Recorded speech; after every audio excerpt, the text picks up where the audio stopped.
ఈనాడు పరకాల శాసనసభ నియోజకవర్గ పరిధిలో ప్రజాపాలన ప్రగతి బాట కార్యక్రమంలో వేలాది మంది మా ఆడబిడ్డల్ని పాల పిట్టల్లాగా ఇక్కడికి వచ్చిండ్రంటే మళ్ళోసారి వచ్చే ఎన్నికల్లో కూడా మా ప్రకాష్ అన్న అత్యధిక మెజారిటీతో ఇక్కడి నుంచి మీరు ఆశీర్వదిస్తారని చెప్పి నాకు సంపూర్ణమైన విశ్వాసం నమ్మకం కలిగింది.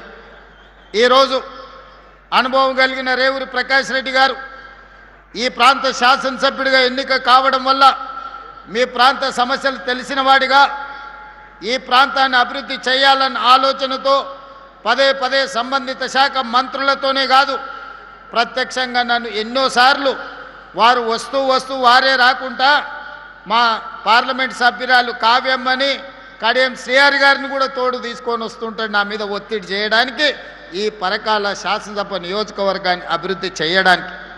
వారి ఆలోచన మేరకు వారి విజ్ఞప్తి మేరకు ఈనాడు 424 కోట్ల రూపాయలతోని పరకాల శాసనసభ నియోజకవర్గంలో వివిధ అభివృద్ధి కార్యక్రమాల ఏర్పాటును ఈరోజు మనం ప్రారంభించుకోవడం జరిగింది.